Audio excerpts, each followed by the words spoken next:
Así que con amabilidad queremos empezar a avanzar hacia otro rincón de este bloque. Y aparte hoy día tenemos una noticia muy amable de nuestra sociedad que voy a compartir con ustedes. Desde ayer, gracias a la lucha de organizaciones y personas cuidadoras, el Senado aprobó el proyecto de ley que aborda de manera integral la atención a las personas con trastorno del espectro autista.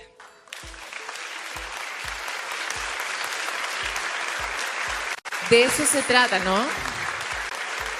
De una sociedad amable, con leyes amables a escala humana, que permitan que todos, en toda la diversidad que hemos estado escuchando hoy día, sean bienvenidos, ¿verdad? Y parte de lo que influye en cómo nos sentimos con la vida dice relación con la esperanza. No sabemos bien cómo va a venir el futuro, menos ahora que nunca, ¿no? La tasa de incertidumbre a la que nosotras y nosotros estamos sometidos es enorme.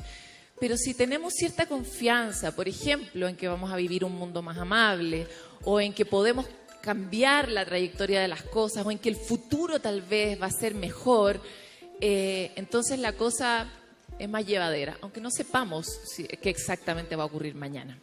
De eso más o menos se trató una pregunta que hizo el proyecto Diálogos, un proyecto impulsado por la Fundación Encuentros del Futuro, yo diría un experimento incluso, que es la fundación que organiza este congreso y que se realizó hace unos años atrás. Y hoy día les venimos a contar por qué es tan importante imaginar el futuro, lo que nosotros conjuntamente soñamos sobre el futuro. Y para eso quiero dejar en este escenario a Nicolás Fernández, cientista político que además estuvo involucrado en este proyecto y les va a hacer esta copresentación con Daniel Arancibia.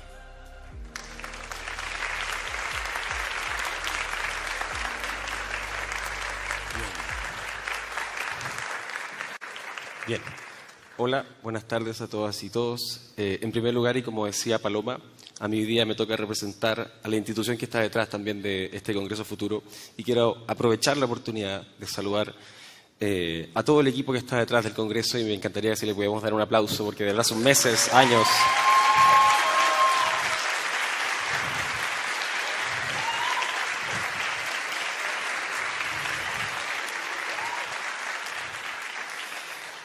Bien, ustedes se preguntarán qué hace la Fundación después de que hace el Congreso Futuro.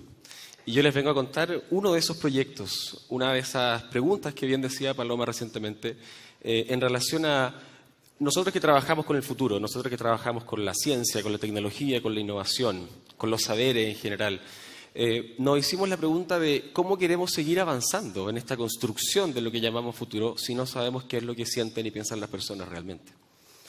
A raíz de eso, comenzamos entonces una exploración maravillosa que nos permitió poder desarrollar una tecnología para poder, básicamente, y por eso estamos en este bloque, saber qué sienten, qué mueve y cómo piensan las personas de un territorio en particular. Ahora bien, ¿cuál fue el problema que detectamos inicialmente para poder configurar este proyecto? Y voy así, los estudios de opinión o estudios de percepciones juegan un rol muy importante en el ecosistema social de cualquier nación. Así como los censos son claves para entender cómo un territorio, para gestionar un territorio, los estudios de opinión también lo son. Por ejemplo, los estudios de opinión los utilizan los partidos políticos para saber cómo configurar sus planes y la oferta que le ofrecen al país. Las empresas, por otro lado, utilizan estos estudios para saber cómo se mueven las percepciones de las personas, cuáles son sus gustos, cómo diseñar una publicidad específicamente para llegar a esas personas. Nosotros en el Congreso Futuro, por supuesto, estudiamos cuál es el tipo de público, cuáles son sus preferencias, cuáles son sus emociones y tenemos el agrado de contar que es un público extremadamente amplio y eso nos permite poder desarrollar distintos tipos de ideas para poder acercar el conocimiento a ustedes. Ahora bien, todas las empresas, ¿cierto?, necesitan de este tipo de estudio para entender qué piensan sus empleados, sus clientes, su competencia, los usuarios, etc. Y a esto se suma que desde hace ya muchas décadas los gobiernos de los países más desarrollados han desplegado distintas herramientas para que la ciudadanía pueda participar en el diseño e implementación de proyectos o políticas de cualquier tipo. Por ejemplo, el caso de Canadá, hoy día sería impensable llegar a pensar para realizar grandes proyectos de infraestructura urbana y otros no se le consulte a cientos o a miles de personas antes de tomar esa decisión.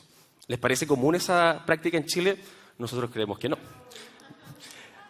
Aquí en Chile, de todas maneras, tanto el sector, como les decía recientemente, público y privado, cada año realiza miles de estudios de opinión o procesos de participación ciudadana que de manera, a nuestro juicio, discreta, alteran muy sustancialmente la toma de decisiones en todos los niveles de los gobiernos y en las industrias y en las instituciones más importantes del país. Ahora, eso nos deja una primera gran reflexión. El buen funcionamiento de las naciones depende de la calidad de sus estudios. Si no sabemos qué estamos viendo, si no sabemos qué estamos sintiendo, si no sabemos qué nos remueve, qué es lo que tenemos adentro, no solo esta caricatura de decirte sí o no, de decirte te doy 3 alternativas, o de, respóndeme de una escala de 1 a 10. Eso nos simplifica, eso nos caricaturiza. Somos personas complejas. Las charlas que me antecedieron creo que lo dejaron extremadamente claro. Somos personas que sienten, somos personas que sufren o les da pena ciertas situaciones. Por supuesto, hay algunos que les da quizás pena lo que ocurrió en el estallido social, a otros les da rabia, a otros les da emoción. Hay una serie de emociones y sentimientos que son sumamente necesarios para poder entender cómo funciona y cómo se mueve un país. Ahora, ¿cuál fue la respuesta frente a esta problemática? Me conecto con lo del principio. Desarrollamos entonces, les voy a dar un spoiler porque en breve ahora se va a subir mi colega Daniel Arancibia un poco a explicarles de mejor manera qué y cómo hicimos este desarrollo. Entonces, el pequeño spoiler es, logramos básicamente con este estudio, a través de llamadas telefónicas operadas por inteligencia artificial, conectar con cerca de 15.000 personas a lo largo y ancho del país, con la cual pudimos obtener una conversación real, detallada, sobre la cual se generaron cerca de 100.000 interacciones, 100.000 ideas que ocurrieron entre estas 15.000 personas. Cuestión inimaginable cuando uno llena el formulario del censo u otro tipo de encuesta. Ahora, me voy a detener acá porque esta es una presentación dinámica y quiero dejar con ustedes a Daniel Arancibia, director de I+D de nuestros socios tecnológicos de Merlin Research, que va a explicar la caja negra, ¿cierto?, lo que a todos nos interesa de cómo diablos hizo este estudio. Daniel.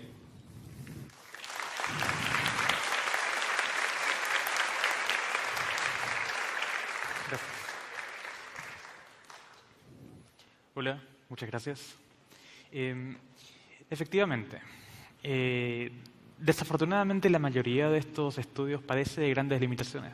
Generalmente usan métodos anticuados que, si bien parecen superficialmente ser costo efectivos, en el mejor de los casos carecen de rigor científico y en el peor de los casos reproducen caricaturas que no ayudan a comprender o gestionar los temas que supuestamente están midiendo. Por nombrar solo un par de estas limitaciones, se usan cuestionarios extensos y con temáticas preseleccionadas que restringen las respuestas. La mayoría de las preguntas utiliza respuestas múltiples y el encuestado, controlado por un libreto que no controla, termina contestando dentro de un marco que le impone el entrevistador o el investigador. Entonces, quería mostrarles un ejemplo de un caso de análisis real, que es el caso del 2016, cuando hubo estas masivas protestas contra el sistema de pensiones privadas. Este es un análisis que realizó mi colega José Ferreiro, y él identificó que mientras que en las calles había estas protestas multitudinarias, en la encuesta CEP, que es un estudio extremadamente importante acá en Chile, el tema de las pensiones no aparecía como algo relevante para el gobierno. No hacía algo relevante cuando le preguntaban a las personas cuáles deberían ser las prioridades que el gobierno debía resolver. Entonces, teníamos estas marchas que en aquel minuto fueron las más grandes en la historia de Chile, desbordando la Alameda, con cobertura internacional respecto al movimiento de las normas AFP, y no obstante, a pesar de que estas protestas se extendieron entre agosto de 2016 y tuvieron este gran clímax en marzo de 2017, en la encuesta CEP, que corresponde a abril-mayo de 2017, vemos que el tema pensiones no aparece entre ninguno de estos temas importantes cuando le preguntan a las personas sobre los 3 problemas los que debería dedicar el mayor esfuerzo en solucionar el gobierno. ¿Por qué no aparece? Porque las personas no tenían la opción de decir pensiones, porque el cuestionario estaba organizado de forma estructurada, con respuesta múltiple, y no podía decir pensiones. La encuesta CEP eventualmente sí incluyó el tema de pensiones en su resultado, en su encuesta.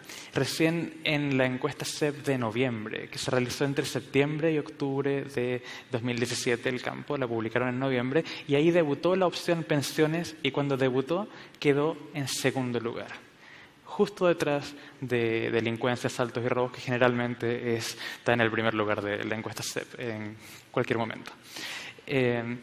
Entonces, acá tenemos un caso donde un tema que era efervescente, extremadamente importante, que estaba en las calles, no estaba siendo captado por el instrumento que se estaba utilizando supuestamente para medir qué es lo que querían las personas. Ahora, encuesta sobre pensiones acá.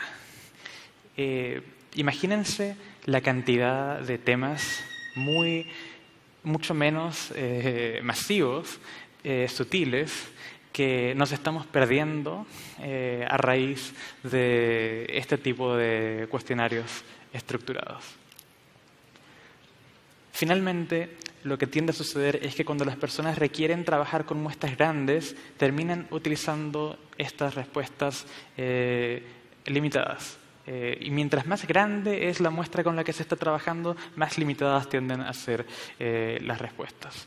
De hecho, personas como las que realizaron la encuesta CEP hicieron un trabajo súper riguroso, muy robusto, de llegar en persona a entrevistar a las personas en sus hogares y poder así tener una muestra muy representativa en todas las regiones, en todas las cuadras, etc.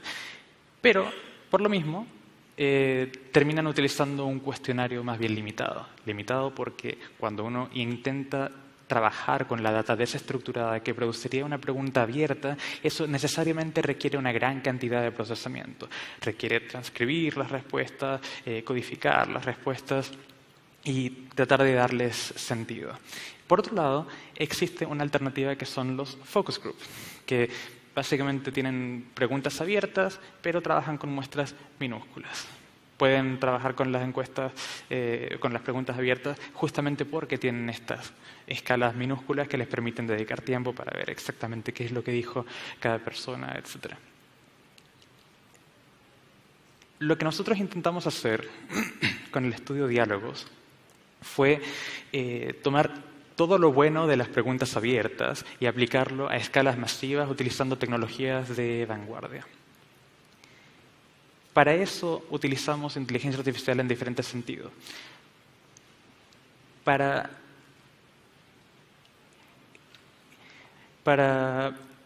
llegar a la mayor cantidad de gente posible, y esto es un tema súper delicado, llegamos a las personas por diferentes canales. La mayoría de las veces cuando la gente realiza un estudio, se queda con un solo canal. Es decir, la gente hace un estudio que es totalmente online, la gente hace un estudio que es totalmente a través de llamadas telefónicas, un estudio que es totalmente presencial. ¿Por qué hacen esto? Una multitud de razones y algunas de ellas muy buenas, pero hay una razón en particular que es un poco perturbadora. A veces los resultados difieren entre los distintos canales. Entonces, los investigadores prefieren, en vez de entregar un resultado de qué es lo que te dice la gente online, qué es lo que te dice la gente presencial, qué es lo que te dice la gente por teléfono, prefieren quedarse con solamente una de esas muestras y asumir un punto ciego en las demás. ¿Por qué? Porque no tienen que dar explicaciones. Nosotros pensamos que es mucho mejor tener menos puntos ciegos, por lo que cuando hacemos estudios, no solamente hacemos el estudio por teléfono, lo hacemos online y también tenemos una pequeña muestra presencial para ver cómo varían las respuestas reales de las personas por los diferentes canales por los cuales se les está entrevistando. A todo esto se suma otro tema, que es cuando uno se entrevista o da una respuesta abierta, ¿cuál es la calidad del entrevistador? Nosotros trabajamos con operadores humanos, además de trabajar con operadores de inteligencia artificial, como vamos a ver más adelante. Cuando trabajamos con operadores humanos, sabemos que cuando uno tiene una persona que es un muy buen entrevistador, muy buen encuestador, obtiene mayores tasas de respuesta que cuando uno utiliza a alguien que es un mal entrevistador o que es menos agradable, etc. Es más, Hay diferencias cuando el entrevistador es un hombre y cuando el entrevistador es una mujer respecto a cuáles son los temas de los que las personas te hablan en las preguntas abiertas. Entonces, ahí ya en el instrumento, cuando uno está utilizando estos instrumentos presenciales, uno tiene un sesgo adicional que es muy difícil controlar. Nosotros en nuestro estudio logramos trascender algunas de estas limitaciones. Y quiero contarles un poco más de eso y mostrarles un poco cómo lo hicimos. En este momento nosotros estamos haciendo Diálogos 2, Diálogos 2023. El primer estudio de diálogos partió en el año 2019. Tenemos muestras de 2019, preestallido, después del estallido, y tenemos muestras también del año 2020 y muestras que miden cómo reaccionaron las personas a los primeros meses de la pandemia. La forma en la que funcionó el estudio es llamando masivamente a personas en todo Chile a través de sistemas que no tienen ninguna limitación respecto a la cantidad de llamadas que pueden realizar. Si nosotros quisiéramos llamar a todos los chilenos al mismo tiempo, millones de personas, pudiéramos hacerlo. Esto es importante porque en Chile el tema de la penetración celular es inmenso. En Chile hay más celulares que personas. Entonces, todo parte con estas llamadas a las personas. Y cuando las personas contestan, esto es lo que oyen.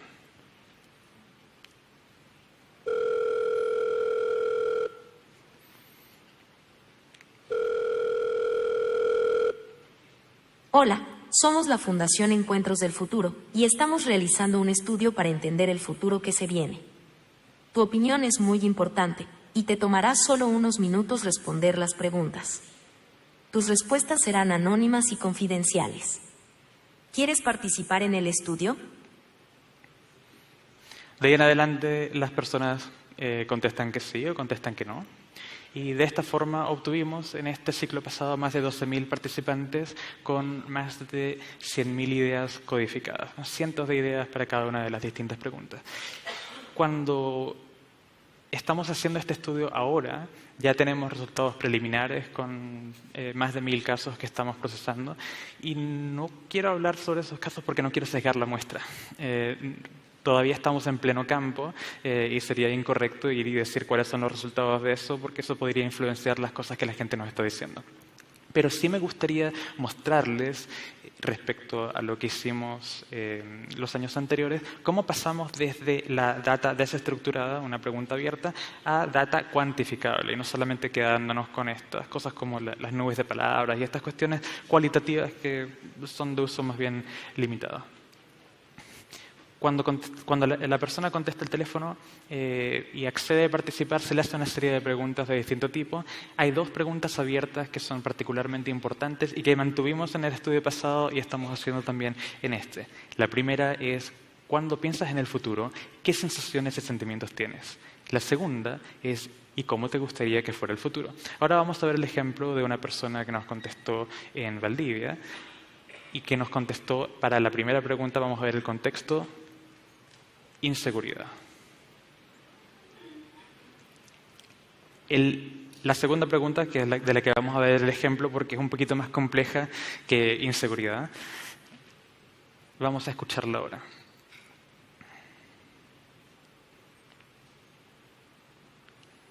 ¿Y cómo quisieras que fuera el futuro? Me gustaría que fuera más seguridad, tranquilidad, mejor salud y mejores pensiones. Perfecto. Entonces vemos que la persona nos contestó, me gustaría que fuera más seguridad, tranquilidad, mejor salud y mejores pensiones. Lo primero que ocurre es que pasamos de la inteligencia artificial del robot cognitivo que llama a las personas, que es capaz de entender cuando la persona terminó su respuesta y pasar a la siguiente pregunta, y pasamos a otra inteligencia artificial que hace una transcripción automática y que nos permite entonces procesar esta data como texto y no como audio. Después de eso pasamos a otro sistema más que utiliza lo que se llama clustering y distintos tipos de análisis semántico para identificar las principales ideas que están contenidas en este registro. En este caso, identifica que está mejor salud, más seguridad, más tranquilidad, paz o armonía, mejores pensiones y vejez digna. Si se fijan acá donde dice más tranquilidad, paz y armonía, esto es porque son temas que son semánticamente similares, que otras personas utilizaron en el mismo contexto y de la misma forma que algunas personas estaban utilizando el concepto de tranquilidad. Entonces, el sistema los agrupa y tenemos estas clasificaciones.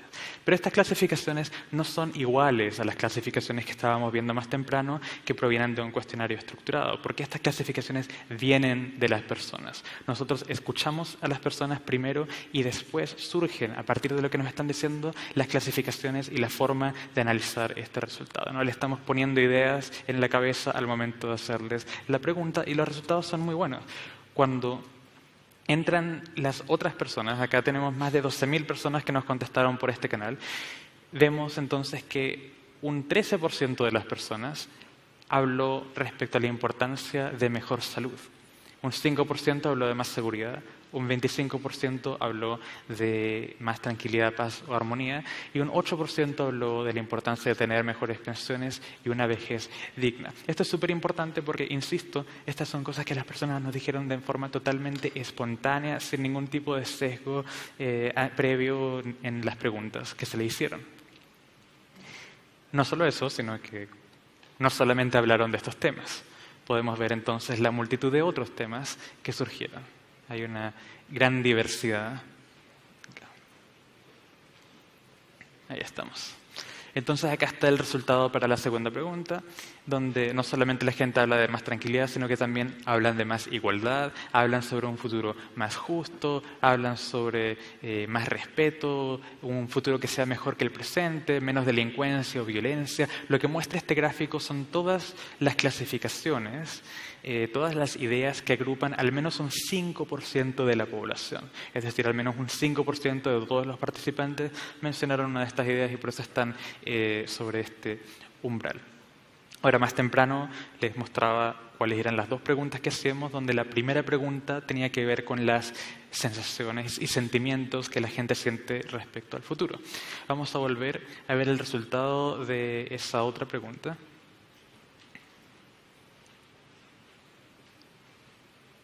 Acá está. Y se puede ver que, a diferencia de la otra pregunta, que la gente nos estaba diciendo cosas como esperanza o ilusión, incertidumbre, difícil, complicado, malo, inseguridad, las cosas que la gente siente respecto al futuro.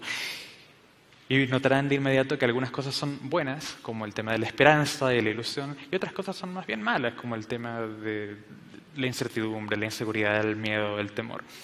Lo bueno de tener la data semántica es que nosotros además podemos aplicar esto que se llaman análisis de emocionalidad o análisis de sentimientos, que nos permiten entonces clasificar estos registros y colorearlos acá, donde vemos que en general estos registros azules son los que conllevan emocionalidad positiva en los registros en general, mientras que los rojos son cuestiones más bien negativas y el resto son neutros. Todo esto es súper importante, no solo para estudio de diálogos, sino en general como metodología de análisis de data desestructurada, porque nosotros en nuestros propios estudios, trabajando con distintos clientes, hemos detectado una correlación muy fuerte entre la emocionalidad negativa y las notas negativas o bajas respecto, por ejemplo, a la calidad de un servicio o lo que opinas de una institución en particular.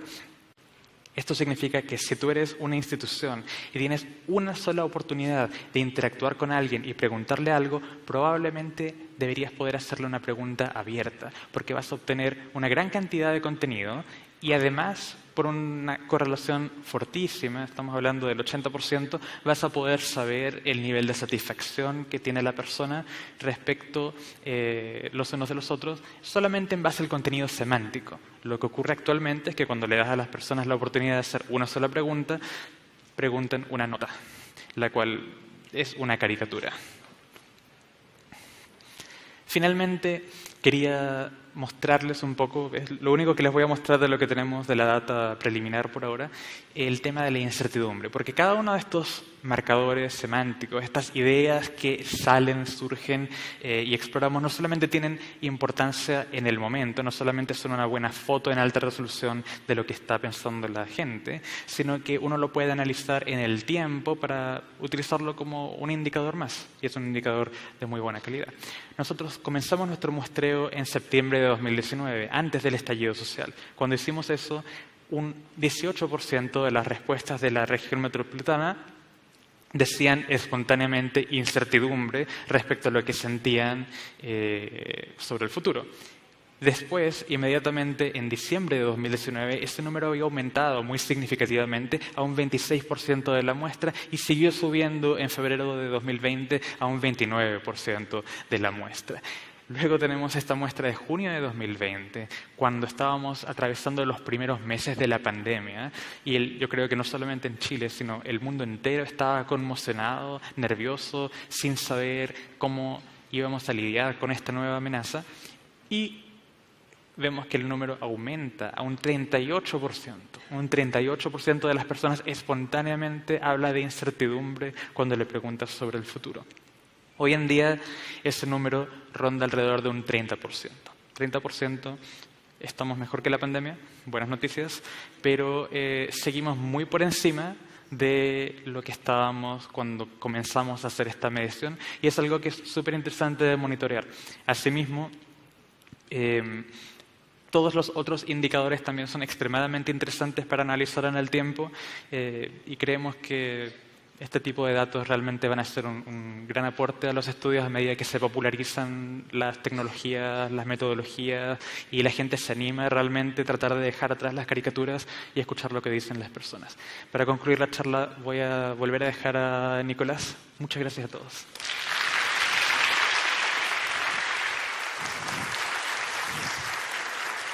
Ya. Está entretenido el estudio igual, encuentro yo. Como les decía al principio, este ha sido un esfuerzo gigante para nosotros. Llevamos hartos años, como ven, intentando mapear y construir este mapa cognitivo de qué es lo que piensan y sienten las personas. Ahora, efectivamente, como decía Daniel al cierre, estamos trabajando en una segunda versión que nos permita introducirnos en un tema que nos parece relevante. La incertidumbre también puede ser un síntoma de la desconfianza, y ese ha sido un tema que automáticamente a todos nos parece súper conocido. De aquí en adelante, entonces, nosotros vamos a comenzar a medir cuál es realmente la desconfianza que existe entre unos y otros a través de un sistema similar a este, para poder construir entonces un desarrollo que permita identificar cuáles son aquellos puntos, cuáles son aquellos factores, cuáles son aquellas sensaciones y emociones que ocurren para llegar a desconfiar. Y eso obviamente no es simplemente para hacerle un esquema pesimista de lo que estamos viviendo, sino para construir herramientas, particularmente de políticas públicas y otras, que nos permita en ese sentido ser aún más específicos, ser aún más eficientes, ser aún más claros, llegar específicamente a donde existe una necesidad. Particularmente con este tipo de herramientas, nosotros creemos que esto puede ser posible. Simplemente para cerrar, nosotros le pusimos esta sección final feliz. Voy a intentar que sea un final feliz. Bueno, en ese sentido, entonces, y a raíz de lo que mencionábamos recientemente, a medida que los estudios y procesos participativos utilicen mejores métodos y tecnologías, estimamos que la capacidad de las instituciones de actuar sobre estas percepciones, preocupaciones o preferencias serán cada vez mayor. Esto a su vez contribuirá a construir una relación de mayor confianza y entendimiento entre la ciudadanía y las instituciones que desean escucharlas. Las instituciones necesitan nuestra información, necesitan saber la complejidad de cómo pensamos. Por lo mismo, prevemos y esperamos que la forma de hacer estudios y la forma de hacer participación ciudadana también en Chile se aleje de las caricaturas impuestas por estos cuestionarios rígidos y se abra también a posibilidades cada vez mayores que nos brindan las nuevas tecnologías para retratar las voces de la ciudadanía con todos sus matices y complejidades. Confiamos por nuestra parte en que a través de este estudio de diálogos o de cualquier otro similar, o que introduzca esta nueva forma de entendernos y de leernos, puedan cerrarse todas estas brechas y hacer pie y ahínco en la necesidad realmente de los chilenas y chilenas. De verdad, muchas gracias por este espacio. No me voy sin antes también agradecer al equipo del Consejo de Futuro del Senado de la República de Chile, que hace posible que vengan todas estas grandes estrellas, excepto nosotros. Así que también les doy un fuerte saludo. Muchas gracias a ustedes y espero sigan disfrutando el evento.